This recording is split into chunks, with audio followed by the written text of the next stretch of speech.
আসসালামু আলাইকুম বন্ধুরা, আজকের আমার রান্না দেখাচ্ছি, আপনাদের সঙ্গে শেয়ার করছি। দেখেন, এই দেখেন ভাত হচ্ছে, আর এই দেখেন এখানে পেঁয়াজ ভাজি করছি। তেলে ভেজে নিচ্ছি পেঁয়াজটাকে। আজকে রান্না করছি। দেখেন মাংস নিয়েছি, রান্না করব। 1 কিলো মাংস আছে এখানে। এটা আলু কেটে নিয়েছি কিছু। এটা মাংসের জন্য পেঁয়াজ কেটে নিয়েছি। তো এই দেখেন আলু ভাজি করছি, আলুটাকে নিয়েছি দিয়ে ভাজি করছি। আলু ভাজা হয়ে যাবে দিয়ে এই দেখেন আদা রসুন পেস্টি মাংস রান্না করব।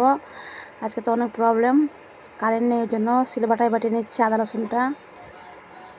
এই দেখেন আদা রসুন বেটে মাংসটাকে রেডি করছি, রান্না করব।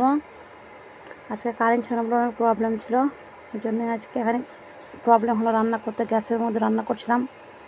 তো গাইস, এই দেখেন মশলাপাত দিয়ে আমি মাংসটা মেখে নিচ্ছি, ভালো করে সুন্দর করে হাতে মেখে নিচ্ছি কুকারে দিয়ে। আমি এমনিতে রোজ কারেন্টে রান্না করি, তো আজকে কারেন্ট নেই বলে অনেক প্রবলেম। গ্যাসে রান্না করলাম, দেখলেন তো। তো আলহামদুলিল্লাহ কারেন্টটাও আসলো, তো কারেন্টেই বসিয়ে দিলাম। তো আজকে কী রান্না করছি আবার পরে দেখাচ্ছি।